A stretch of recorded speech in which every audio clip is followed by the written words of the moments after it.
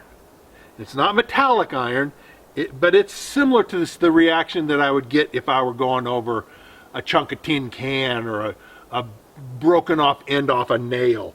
You still get that. If your metal detector, most gold VLFs will discriminate ferrous, non-ferrous. And ferrous is your iron-related targets, including iron trash, but also hot rocks.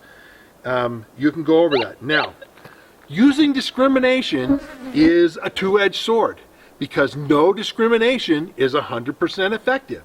And in fact, just not more than a few minutes ago, I went over a target and it bounced around a little bit, and it more indicated iron than not iron. But it was bouncing around. It wasn't totally decided, but it was more iron, iron, not iron, iron, iron, not iron, iron, iron, not iron, iron, not iron, not iron, iron, iron, iron. It was bouncing back and forth, but there were way more iron hits than not iron hits. But because it was bouncing back and forth, I told myself, that means that the detector does not know. You got to understand that even on these detecting, the discrimination things where you have ferrous, non-ferrous, there's actually 3 possibilities. Yes, there's a ferrous possibility. Yes, there's a non-ferrous possibility, but you got to acknowledge and accept that there are times when the detector says, I don't know. I have no idea. And that's when it's bouncing around like that. You got to dig on the target. Now, discrimination, the stronger the signal, the more accurate the discrimination is going to be. So you go over a comparatively weak signal for something that's a little deeper or a little smaller target, and then you're going to get that bouncing around. And so I did. The target I just dug, I dug down, I don't know, 2 inches is all. I just kind of scraped off some stuff, and by gum, it switched from bouncing around to non-ferrous, non-ferrous, non-ferrous, non-ferrous. It was totally sure that it was not an iron hot rock or piece of iron trash. So I dug it. It was a nice little nugget. That's how you gotta understand and learn to use your discrimination. It's a two-edged sword. It is not 100% perfect. Gotta accept that too.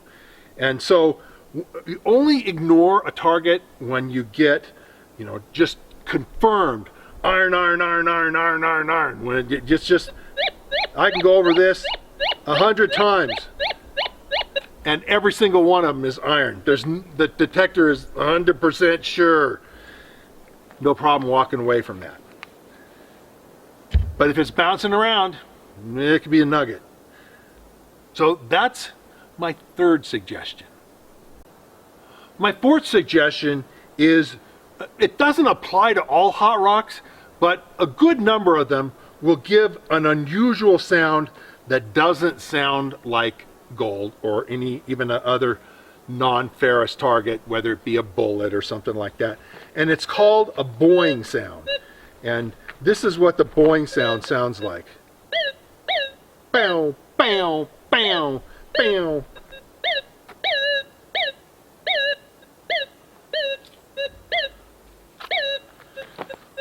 If you look at the hot rock that makes a boing sound, what will happen is as your coil approaches the target, it'll just be silent. And then after it is passing the target, then it makes the boing sound. Now, not all hot rocks do that, especially smaller hot rocks don't. Usually it takes a little bit larger hot rock to make a boing sound. But when you're out detecting a lead target or a gold target or other non-ferrous target I've never seen a non-ferrous target give a good boing kind of sound. So if you train your ear, when you hear the boing kind of sound, that kind of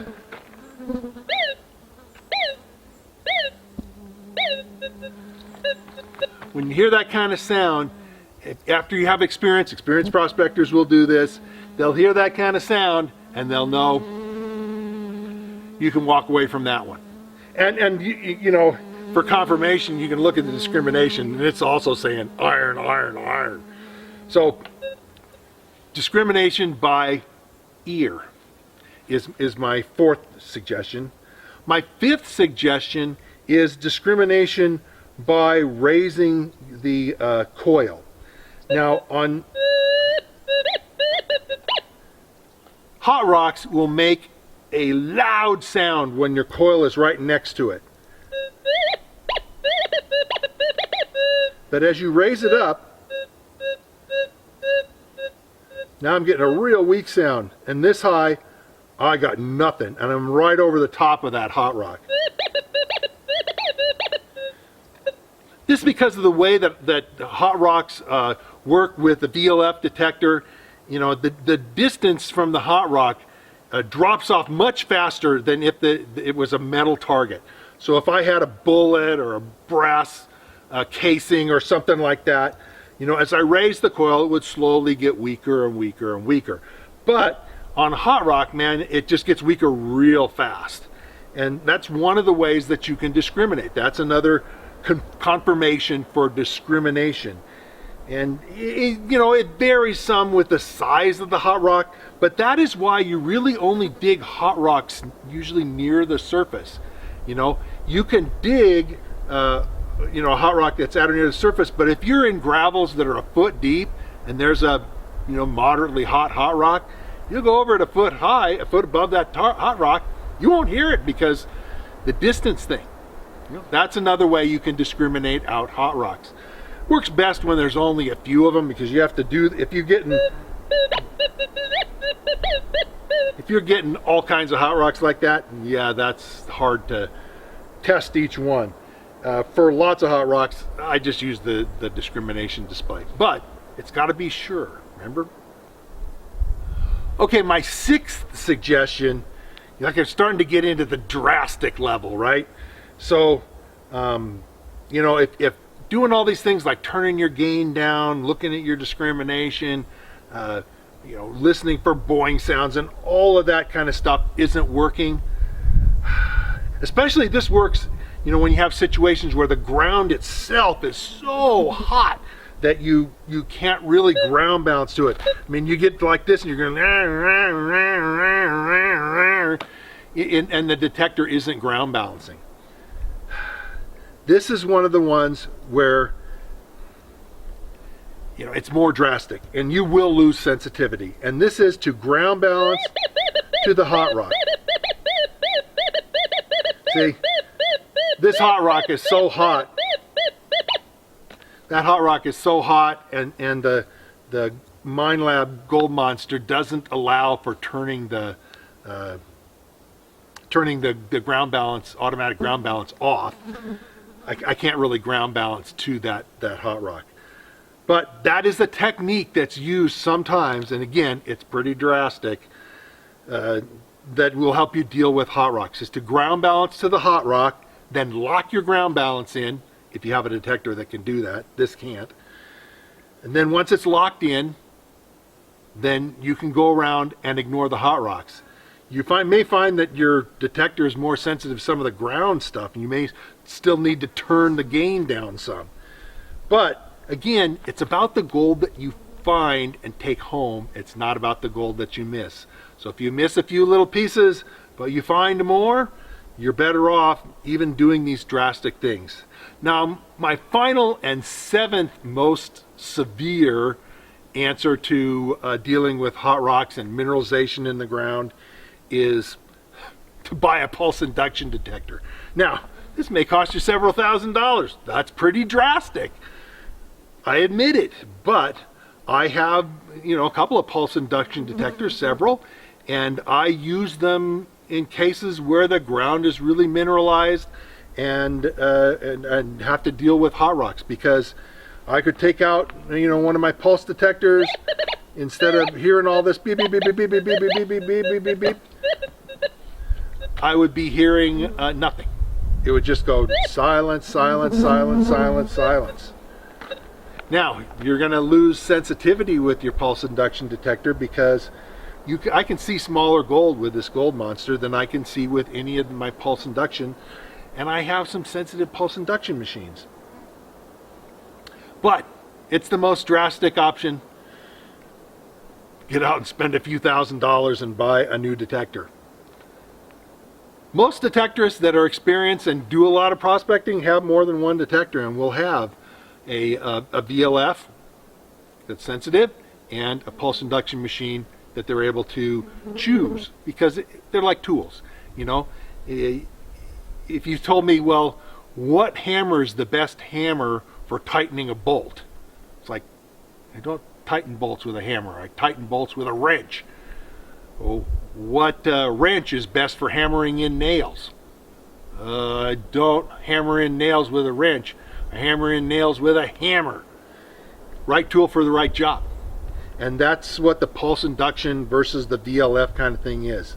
This is an area with really small gold, and even though it's got a lot of hot rocks, the ground is somewhat mineralized, but the hot rocks are pretty bad.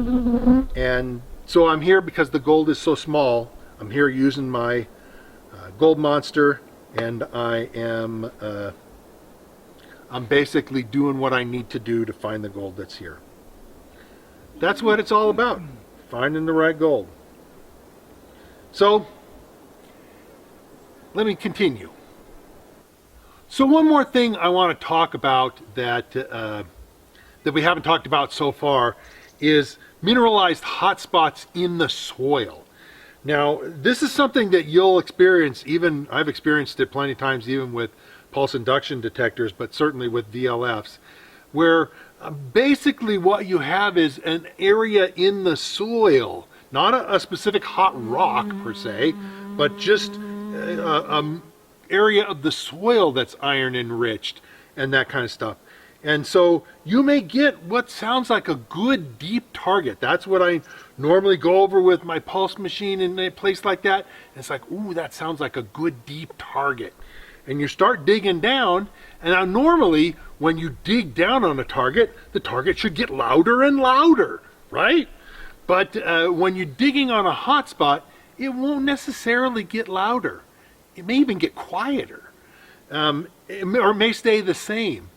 And how you test that is you have the hole, and you'll swing your detector over the hole, over the top of the hole, at the level the ground was before you started digging. And if you now no longer get a response at the level you originally started at, you test the pile. If you now get your dig pile, you get a weak response out of the dig pile, and you only get a response if you stick your coil into the hole, you probably have a mineralized hot spot. And it's a disappointment because, like I say, good deep targets are usually nice sized nuggets. And so you can't, your celebration will quickly turn to, shucks. And so that's a little bit about that. And now getting back to, like, people ask me about nuggets, about hot rocks. Should I keep them? Look at them, recognize them, because a lot of times in any specific area, they'll look the same. Now, if I go here, they look a certain way. If I go to some other placer mine, 20 miles from here, the hot rocks may look completely different. But for here, they'll look the same generally.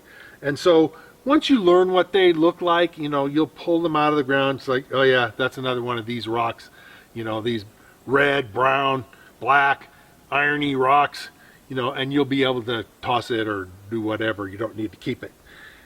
On the other hand, if you pull a target out of the ground and it's a chunk of quartz, even if you can't see the gold in it, save that quartz. If it's quartz, usually your discriminator is going to say not ferrous. It's not iron, it's gold or something not ferrous. And if it's a chunk of quartz, keep the chunk of quartz, break it up. I certainly have many times found good sounding targets with the discrimination showing good, and it's a chunk of quartz and there's no gold on the outside that I can see, and I've broken it open and found gold on the inside. So quartz, different story, save those. And finally, first of all, I want to say that I'm going to be doing a series. This is part of a series that I started a long time ago. I haven't done one in a while, but I'm going to be putting together a series of all the things you need to know to be successful at finding nuggets with a metal detector. It's going to be the complete detector operators, nugget operators course. And I'll be coming out with that shortly, but this is going to be part of it. And then if you want to increase your skills, if you want to learn more in general about the geology of gold, how to do research and find placer mines like this, how to be experienced with recognizing gold and different kinds of rocks and that kind of thing, I wrote a book called Fistful of Gold, because that's what I want you to be able to go out and find. It's a fistful of gold. And I'm going to tell you a little bit more about my book right now. So let me tell you a little bit more about my book. It's called Fistful of Gold, and I wrote it because I want you to be able to go out and find for yourself fistful of gold. And you can see that it's an encyclopedia with all kinds of information, pictures, and that sort of thing. It's not in color, but color would have cost me a lot more to have printed, and so the book would have cost a lot more. It's for sale on Amazon, and you can pick it up. I'll put a link in the description below. I also serve as the editor for a prospecting magazine. It's ICMJ's Prospecting and Mining Journal. And honestly, you should check that out. We got stories and information, legal stuff, everything you know to increase your skills as a prospector. I write articles in this every month, and a lot of other very experienced prospectors contribute to the magazine as well. So check the magazine out. Also, I have a website, and the website is at NevadaOutbackGems.com. I'll put a link for it in the description below, but there's gobs of information there that you will find useful in your prospecting efforts. Finally, I want to say that I really appreciate your comments and thoughts, and even positive criticism. Don't come on there and just toss out insults, because I'll just delete your comments. But if you've got helpful things to say and questions to ask, do write and put those in the comments, because I answer my comments to people, and you'll hear from me in responding to you. So if you've enjoyed this video and you like what you see and you're interested in finding out more, well then sign up, subscribe, and hit the notification bell so they'll let you know when I post new videos. And like it and share it if again you see stuff that you really are excited about. And I'll be coming out with lots more new videos, and so we'll see you again real soon.